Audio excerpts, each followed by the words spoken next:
आपकी मांग क्या है? अब आप किससे जांच करवाना चाहते हैं? हम लोग चाहते हैं इस मामले का उच्च स्तरीय जांच हो, इस मामले पर सीबीआई जांच हो। क्या आपको नहीं लगता है कि उन लोगों की वजह से मामला और तूल पकड़ता जाता है या मामला दूसरी तरफ मुड़ता हुआ दिख रहा है? हमें भी लग रहा है, क्योंकि वो लोग जैसा कम मतलब कि कृत्य कर रहे हैं कि फेसबुक पे अपनी लोकप्रियता बढ़ाने के लिए, उससे इस मामले को गलत वे में लोग लेके जा रहे हैं।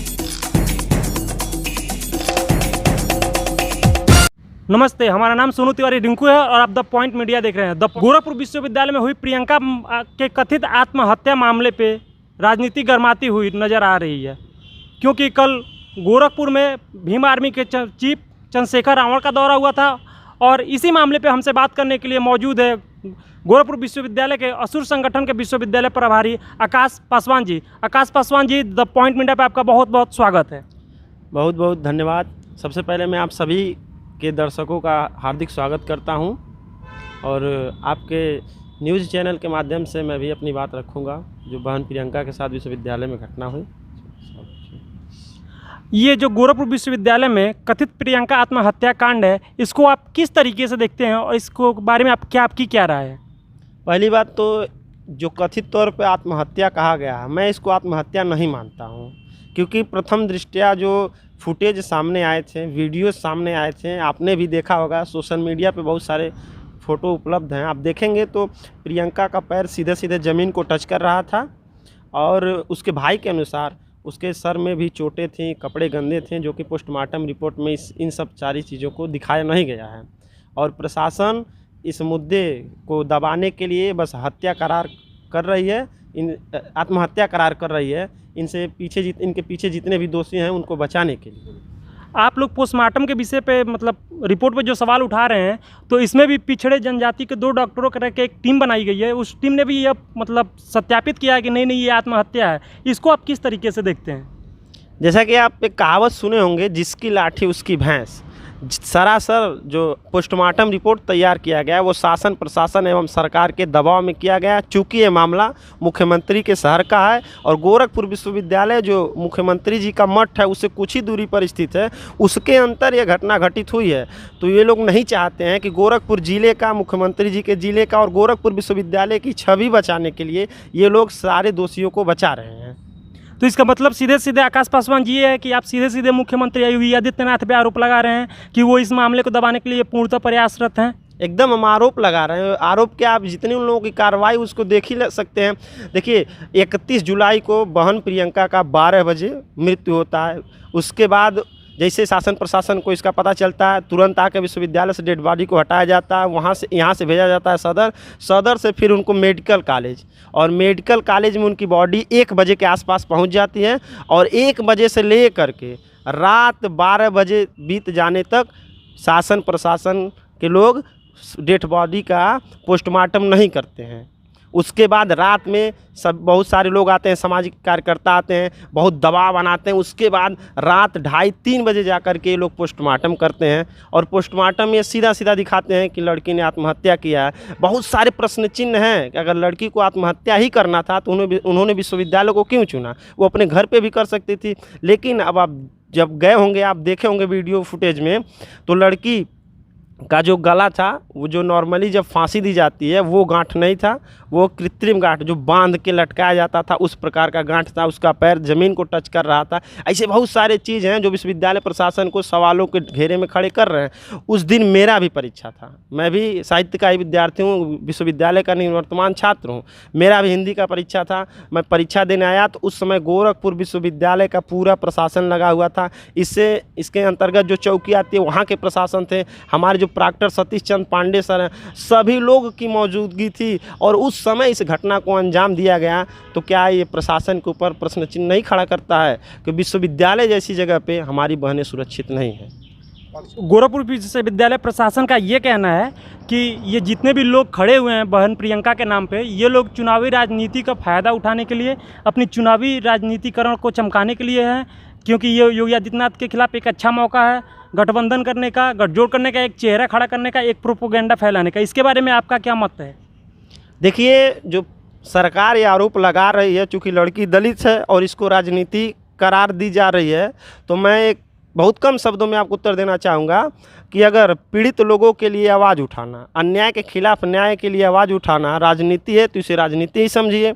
और रही बात दूसरी, इसमें बहुत सारे लोगों को फर्जी मुकदमे में केवल इसलिए फंसाया गया है कि वो लोग बहन प्रियंका को न्याय दिलाने के लिए लड़ाई शुरू से लेकर अब तक लड़े। इसमें बहुत सारे जो विश्वविद्यालय के छात्र नेता हैं उनके ऊपर भी फर्जी मुकदमा लाद दिया गया। हमारे अध्यक्ष जी के भी ऊपर फर्जी मुकदमा लाद करके उनको आवाज़ को दबाने की कोशिश किया जा रहा है शासन प्रशासन के द्वारा।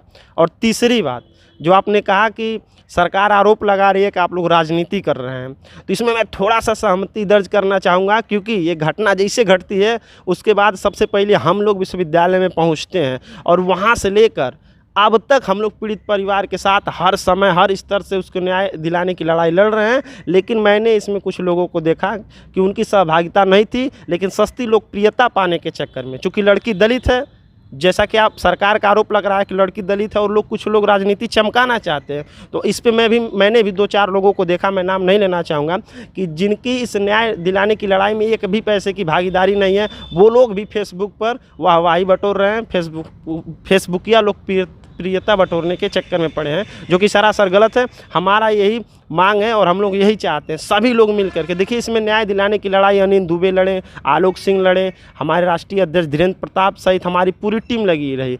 हम लोगों का यही मानना है कि विश्वविद्यालय में ऐसी घटना घट रही है तो आज ये प्रियंका भारती का मामला है, कल ये किसी के भी साथ हो सकता है। हम लोग चाहते हैं ऐसी घटना को रोका जाए, इसलिए हम लोगों ने एक स्वर में सरकार से मांग की कि इस घटना का उच्च स्तरीय जांच हो और जितने लोग इसमें पाए जाएं दोषी सबको सजा दी जाए। जैसे कि प्रशासन यूनिवर्सिटी का जब आत्महत्या हुआ था, पोस्टमार्टम में आप लोग ने भी कहा था शुरू में कि वहाँ पे अनुसूचित जनजाति के जो डॉक्टर हैं वही उनका पोस्टमार्टम करेंगे, आप उन्हीं के बात पर भरोसा करेंगे। अनुसूचित डॉक्टरों के टीम ने भी पोस्टमार्टम रिपोर्ट का मुआयना किया, उसको अध्ययन किया, स्टडी किया, तो फिर उसमें उन्होंने बताया कि नहीं ये आत्महत्या का मामला है। आप लोग उन पे भी विश्वास नहीं कर रहे हैं, तो फिर आप लोग का मकसद क्या है? लेकिन और मेरा कहने का मतलब है कि आप लोग चाहते क्या है इस मामले से? देखिए, हम लोग साफ तौर पे यही चाहते हैं कि उसको न्याय मिले। जिस किसी भी ने इस घटना को अंजाम दिया है वो इसका सज़ा भुगते और वो जेल जाए। लेकिन जो पोस्टमार्टम रिपोर्ट दिया गया है डॉक्टरों के द्वारा, अगर आप भी उसको देखेंगे निष्पक्षता से, बिना किसी का पक्ष लिए, अगर बिना किसी के दबाव में अगर आप देखेंगे स्थिति परिस्थिति को, तो आप भी शायद उस पोस्टमार्टम रिपोर्ट पे विश्वास नहीं करेंगे। नहीं, जैसे कि हमारी पूरी की पूरी टीम विश्वविद्यालय की घटना के पहले दिन से लगी पड़ी है। पूरे हम लोग कवरेज करें इस मामले को। हमने तमाम नेताओं से, तमाम छात्रों से बात किया, तमाम पदाधिकारियों, विश्वविद्यालय के पदाधिकारियों से बात किया, लेकिन अगर हम लोग की निष्पक्षता ही दिख रही है। लेकिन बात यही है, मैं आपसे फिर कहना चाहूँगा कि आप लोगों ने एक मांग रखा कि अनुसूचित जनजाति के डॉक्टरों द्वारा इनकी पोस्टमार्टम रिपोर्ट की जांच कराई जाए, लेकिन फिर भी आप उन लोगों के रिपोर्ट पे भरोसा नहीं कर रहे हैं, जबकि अनुसूचित 2 डॉक्टर थे वहाँ, एक नहीं 2 डॉक्टर थे अनुसूचित जनजाति के। इसको आप कैसे देखते हैं? मैं भी ये मानता हूँ कि अनुसूचित डॉक्टरों ने ही ये काम किया है, लेकिन आप जानते हैं उनके ऊपर भी शासन प्रशासन और सरकार है, वो लोग उसके खिलाफ जाके रिपोर्ट नहीं लगा सकते। आपने हाथरस का मामला देखा, उसमें अनुसूचित जाति। अब आपकी मांग क्या है? अब आप किससे जांच करवाना चाहते हैं? हम लोग चाहते हैं इस मामले का उच्च स्तरीय जांच हो, इस मामले पर CBI जांच हो। अच्छा, विश्वविद्यालय प्रशासन ने शुरू में ये कहा था कि हमारे पास तमाम CCTV फुटेज मौजूद है, जिसमें छात्रा आधे घंटे लेट से आती है, 40 मिनट हॉल में रहने के बाद बाहर निकल जाती है, लेकिन ये कैसे हो जाता है, स्टोर रूम तक कैसे चली जाती है, इसका कोई पता नहीं है। इसमें आपका क्या कहना है? वो लेट से आने का क्या कारण हो सकता है? जैसा कि विश्वविद्यालय प्रशासन ने दलील दिया है कि छात्रा 1 घंटे लेट आई, तो मैं आज का न्यूज़ पढ़ के आया हूँ, पेपर में आज दिया है कि विश्वविद्यालय का जो CCTV फुटेज था वो 1 घंटा फास्ट चल रहा था। तो इस पे ही आप विश्वविद्यालय प्रशासन का जो CCTV फुटेज है वही शक के घेरे में आ गया है। पेपर में आज मैं पढ़ के आया हूँ कि वो निकला उसमें कि विश्वविद्यालय का जो CCTV फुटेज था वो 1 घंटा फास्ट था। और रही बात, जब विश्वविद्यालय में सारी परीक्षाएं दीक्षा भवन में आयोजन हो रही हैं, तो लड़की आखिर क्यों गई और कैसे गई, क्या मकसद था, इन सभी का जांच हो, उच्च स्तरीय जांच हो, ताकि विश्वविद्यालय में ऐसे अन्य कोई घटना न घटे, उसको रोकने के लिए। इसीलिए हम लोग सभी लोग यही मांग कर रहे हैं, इस घटने का CBI जांच होनी चाहिए। तो क्या आपकी स्टूडेंट यूनियन है या जो आपका संगठन है, आपके विश्वविद्यालय के छात्र हैं, तो क्या यह स्थानीय प्रशासन पे भरोसा नहीं आप लोग कर सकते हैं? स्थानीय प्रशासन की रिपोर्ट पे आप लोग भरोसा नहीं कर सकते हैं? स्थानीय प्रशासन रिपोर्ट पे भरोसा तब किया जा सकता है जब तक मामले का पूरा जांच ना हो, सही से न जांच हो और उच्च स्तरीय जांच ना हो। क्योंकि अब देखिए, अभी कल ही नोटिस आया, सभी लोग, जितने लोग इसमें मुख्य भूमिका में प्रोटेस्ट किए थे, जैसे मुख्य भूमिका में हमारे राष्ट्रीय अध्यक्ष धीरेन्द्र प्रताप जी थे, उनके ऊपर FIR दर्ज हो गया है। अमन यादव जो यूनिवर्सिटी के छात्र संघ अध्यक्ष रहे हैं, उनके ऊपर हुआ है। अनिल दुबे जी जो वरिष्ठ छात्र नेता हैं, आलोक सिंह, इन लोगों ने इस घटना को लीड किया था, नेतृत्व करके प्रोटेस्ट किया था। इन लोगों के खिलाफ FIR कर दिया गया योगी सरकार के द्वारा। आप बताइए कहाँ तक उचित है कि जो छात्राओं की न्याय की आवाज़ उठा रहे हैं, उनके ऊपर फर्जी मुकदमा लगा करके प्रताड़ित किया जा रहा है। तो इसीलिए इन्हीं सब कुकृत की वजह से जो छात्र छात्राएं, स्थानीय लोग हैं, वो शासन प्रशासन से विश्वास खोते जा रहे हैं। और मैं आखिरी में एक बात जरूर कहना चाहूँगा, इस समय हमारे देश की जितनी भी मेन स्ट्रीम मीडिया हैं, वो सब बिक चुकी हैं, सरकार की दलाली में एकदम व्यस्त हैं।